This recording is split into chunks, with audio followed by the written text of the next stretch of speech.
Welcome back, folks. Happy 2021. As much as we can say that right now, we don't know what is going to happen, but there is something we can talk about, and that's the upcoming content, both in the form of DLCs, updates and expansions for Cyberpunk 2077, so let's get into it.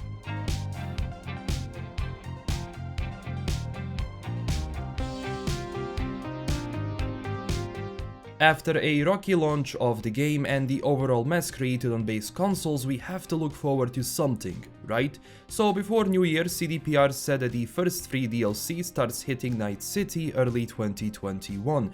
And if we go back to the hidden message we got from the previous trailer, it was said then that the January is the month for that. And it does make sense, CDPR wants to fix the reputation they have right now with the community, and it's going to be interesting to see what the first DLC is going to be. For The Witcher 3, we can group free DLCs into a few sections. Those DLCs had new hairstyle options for Geralt, then alternative looks for Yennefer, Ciri, but also new armor pieces for Geralt, as well as new quests, missions, contracts, and a new game plus. So it's safe to assume that we could get something similar, like a new gig, or maybe in this case like a new cyber psycho, which, we can hunt down in the city. But hopefully they do decide to add a hairdresser into the game, because that was one of the most requested quality of life additions, especially because this game is all about customization, so not adding a place to adjust your hair was a bit of a mistake, but luckily it can be fixed. But so far that's just speculation if or when is it going to be added, but we shall see in January it seems. Also, free DLCs aside, let's talk about update. So since the release, CDPR pushed 3 updates if I'm not wrong, ending with the hotfix 1.06, which was released on December 23rd. But also CDPR did say that there is going to be a major update in January which is going to address more issues that the game has.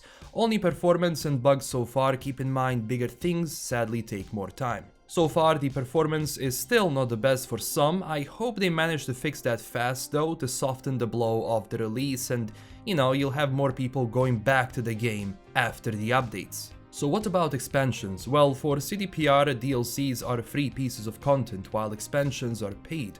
The Witcher 3 had 2 expansions, but I'm sure for Cyberpunk 2077 they planned more, so I could expect 3 to even 4, but that also depends on the size of each expansion. You can have 2 expansions but bigger rather than 4 smaller ones. But nevertheless, the first expansion for Cyberpunk will be smaller and shorter, like Hearts of Stone was smaller compared to Blood and Wine. Also, people have been hinting that Crystal Palace might be the next place. It could make sense, absolutely. Crystal Palace is an interesting place, and it was teased quite a bit in the game with Ziggy Q and everything. Even though Ziggy Q is just a television host, he's not really connected to Crystal Palace. Crystal Palace is a little bit above his pay grade, but if we are lucky, we are going to travel there. So for the first expansion, we can assume that the first one is coming this year, since Witcher 3 released in May and Hearts of Stone came out in October, but also Witcher 3 didn't have problems like Cyberpunk, so there could be an internal delay for that expansion. I am not sure if we will see it this year, but what could happen is that we get it in November or December, but hey, you never know, and I would rather have them just take their time so that the same thing like it happened for Cyberpunk doesn't happen again. And I do hope the management learned their lesson again, so that things can be smoother for later releases, and at the end of the day, community is happy. Next up, the multiplayer. There was a lot of misconceptions around multiplayer, and I want to separate the two and what we can expect. First off, don't expect the multiplayer to happen anytime soon. Why? Well, their reputation is damaged, so now hopefully single player takes the main focus, and yes, you can work on 2 projects at the same time, but for the love of God, take it slow and don't say anything. Also, people have been raising questions if the multiplayer of the game could be similar to online, which means that you have 15 people on the map with missions, gigs, etc. Like, GTA Online. Before the game came out, I would tell you, nah, but judging from the game itself and how it looks, we could see something similar here. Not gonna lie.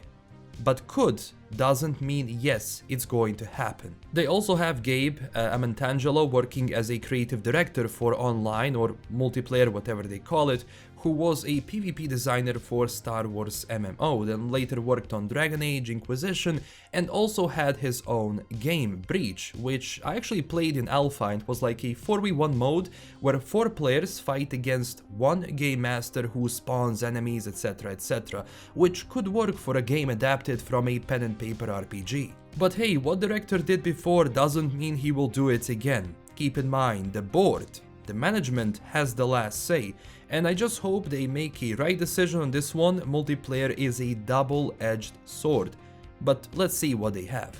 There is also one more thing that I'm worried about in 2021 regarding CDPR, and that is talent. When a production cycle ends and contracts expire, I'm honestly afraid if someone really big or influential from the studio will leave due to this situation. I would hate to see it happen, but it's not impossible. Just keep in mind that if something does happen and someone leaves, people can leave for 2 reasons.